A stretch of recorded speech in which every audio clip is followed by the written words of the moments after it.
Well, I think the recording has started. Yes, I am Sarah Seidelman, and welcome. I am here today and want to introduce you to Kelley Wolfe. Kelley, you can say hello. Hello, everybody. So Kelley and I met at an event, and she is a fellow beastie lover and a fellow Martha Beck coach and a photographer and many things, like many born to freak amazing humans.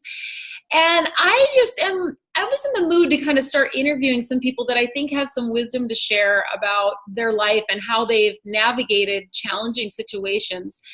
And like me, Kelley has made a big leap recently, and she's also kind of navigated some really some difficult times. And she's going to share with us just kind of some tips about what worked for her in this navigating this difficult situation and this series of situations, really. So I'm going to let Kelley tell her story. Oh, sounds good. Thank you, Sarah, very, very much. Yes, in 2016, I had 3 deaths in my family. And I was also very unhappy in the corporate world. It was not a good fit. That's a whole nother story. And at one point I was very depressed. But I used it as an opportunity to take a look at what are my skills and passions and talents and what would be a better fit. And I'd had this coaching dream for 15 years, believe it or not, 15 years ago, and that was a couple years ago. I had gone to a amazing life coaching 3-day retreat in Santa Barbara, and it really was life-changing, but coaching was so new. I didn't really know what was going to happen with it, and it didn't really fit into my life at the time, so I decided I would kind of watch it, and keep an eye on it. So I decided to resurrect that dream. And so last year in 2017, I took 3 leaps of faith. And one of them was to leave my corporate job, and the other one was to jump into life coaching. And then just a month ago, I started my own nature photography and website. So love it. It's been a pretty exciting time.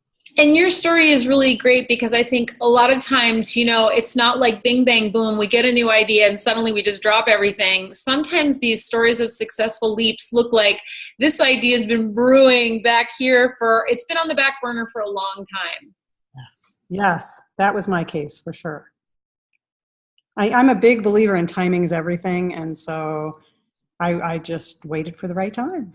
So yeah. Can you talk a little bit about what were your biggest fears as you put in your leave, I'm quitting or whatever. What did you have to work through in order to do that?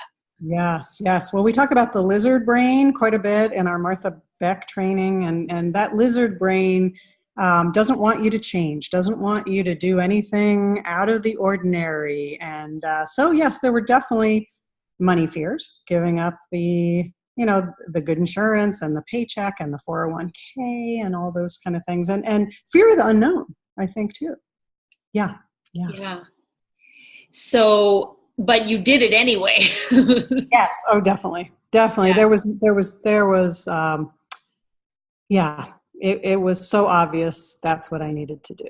Yeah. Was there a moment where you're like an aha moment where you knew, it's time to go. I've got to do this. I can't wait any longer. Yeah, there was. And I went, actually, when I met you, was in Austin at Martha's Wayfinders conference. And I had gone there to see, I'd already decided I was going to start the training sometime. And I went there to see if I wanted to take it from Martha. And it was having her for those 2 full days and your workshop and meeting people, finding out what coaches were doing with their careers and lives all over the world was such a hell yes. So that really was a big turning point, as far as seeing the future.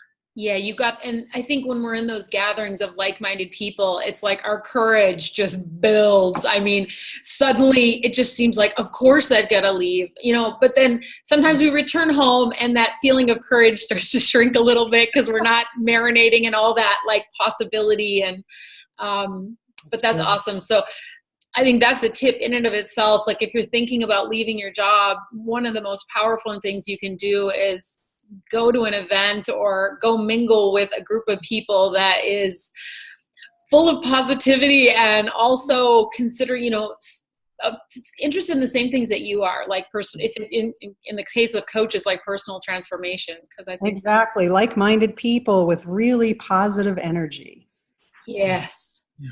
Yeah. Amen. I know. Yes. So talk about, so you're in that place where you're like, okay, I think I'm going to take the coach training. How did these, and then all these things are going on in your family. Talk about what was going on with all that and how did that all fit together?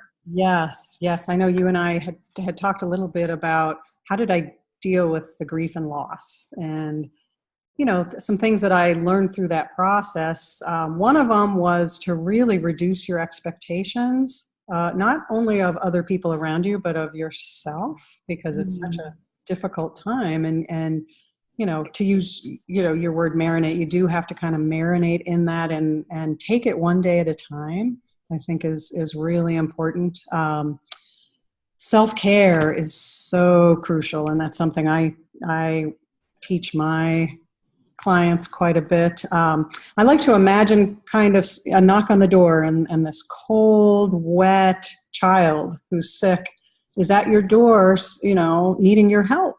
And, what would you do for them? That's what you need to do for yourself.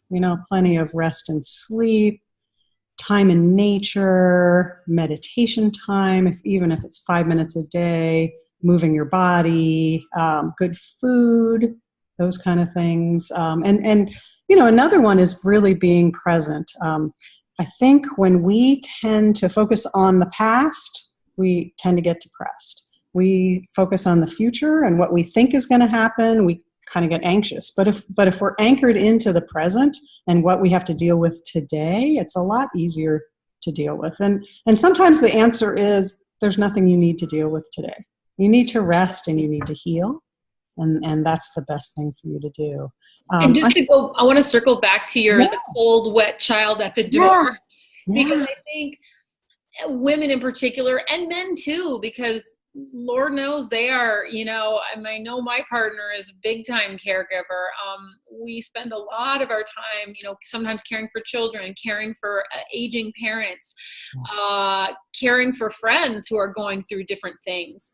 And sometimes we neglect ourselves because, our culture makes it it's very heroic if you're taking care of other people, but to really focus on yourself isn't celebrated. And I think that the truth is, right, that we can't, without taking that cold, wet child in and allowing her to take a big nap or whatever she needs, or he needs, if you're a man listening to this, we ain't got nothing. We don't have anything to give other people until we really nurture ourselves. That's so true. And our culture does tend to make us think that's selfish, but it's not selfish. In order to take care of other people, we really need to take care of ourselves also. And if you've got kids, as you do that, you're training them, hey, my mom, we're not just saying do self-care, we're actually doing it. And when you embody that, that's when your kids are really going to pay attention. Exactly. And then another thing I know we learn quite a bit in our training as coaches is feel your feelings. And it's so important. Wayne Dyer used to say, what you resist persists. And, to get to the other side of them, you have to just work through them and take whatever time it's going to take, as hard as it is. Right. Yeah, like grief in particular. I know I have a dear friend who went through something really difficult. Loss of a spouse, unexpected. And she kept saying, I'm so ready for this to be over. She was so sick of getting ready for work and then bawling in the car on the way, or just feeling when is this ever going to be over? Exactly. Can't I just shut that door? Yeah. What would you say to that person who's I want it to be done. I'm just so tired of being sad and having these waves, unexpected waves hitting me. Again, that's just part of the whole process of working through it. And, some people can get through it quicker and some take longer. It's a very personalized thing, but I think it's really important to trust that you won't always be stuck in that place. And I know I have felt that before when I was going through the losses and my divorce. You really can't see light at the end of the tunnel, but there is hope and there are better times ahead, and ask for help, whether it's from your support network or therapists. I know there's really good grief therapists out there. Us life coaches are really helpful. So, people are there to help. Absolutely. Yeah, and one thing, well, and I was going to say too, sometimes when we're feeling a lot of strong emotions, sometimes they're really confusing and unexpected. I know when I went on my sabbatical, was considering like trying to explore other options besides practicing medicine. I remember just like I would be weeping all the time. Like I'd be going on a shamanic journey, for example, that I would just be sobbing, and I'm like, I wasn't even sure what I was sobbing about. It was just like my body was sort of releasing all this, I guess, maybe trauma or maybe going against myself for so long that I had been doing. And so to know that sometimes it's confusing and that it doesn't necessarily always make sense, but allowing it to come. Good point. Good point. Yes. Yeah. Yes. And what was the other thing you said? I was going to piggyback on that, but anyway, well, that is beautiful. Any other fine wisdom that you have to share, Kelley? Oh, I think those are probably the main points. There's help, there's hope, there's, it's a process. And yes, taking it day to day and not putting too much pressure on yourself is so critical. Yeah. And I know you have a special relationship with the Beasties, and you take marvelous photographs. Is there, I know you've written a little bit about sea turtle and kind of what that creature has taught you, or the spirit of the sea turtle has taught you. I wonder if you would share just a little bit about that with us, and how that relationship, or how knowing the turtle, that sea turtle, has helped you out. Yes. And in your workshop at Austin, I picked the sea turtle card. It's like, oh my gosh, what's the chances of that? That was a crazy moment. We were all like, whoa. Yeah. The sea turtle, it's just such a wonderful being. And when I try to go to Hawaii once a year, and it's just, I'm just overwhelmed by their energy, and sea turtles are so wonderful as far as, there's times in your life you do want to kind of crawl in your shell, and that's, that's okay. Like we were talking about the times of grief and loss and working through trauma. And I know with both my businesses, I often get advice like, you can slow down. My husband says, you don't have to learn coaching in 45 minutes. Right. So, the slow and steady, wins the race is a good reminder for me. And I know in coaching, we talk quite a bit about turtle steps, just, taking little baby steps towards the progress we want to make and the change we want to make. Makes so much difference. It doesn't have to be, we often get scared by these big changes. Oh my gosh, that's overwhelming, and we do nothing. So. Right. Yeah. And for people who are listening, the turtle step is a unique part of the Martha Beck training. And really what it is, like if you're thinking, I want to become like a storyteller on the stage, you don't immediately book the gig to speak on the stage, because that would be, unless you're feeling like, you want to do that, then go for it. That's your turtle step. But if you're feeling horrified and terrified about that, but still wanting to do it, you would do something so small today that it does not trigger anything for you. So it might be that you just like write down the numbers from the white pages of the storytelling events in your area. Or it might be you open a file and write down some of the stories you can think of that you might want to tell. Something so small that's so easy that you're not going to not want to do it. You're going to do it. Mm. And then sometimes you get so excited by doing the one thing, you end up doing 5 turtle steps in one day, which is kind of fun when that happens. Get inspired. Yes. Yeah, because it's when you make it easy, it's not so terrible. Good point. Yeah.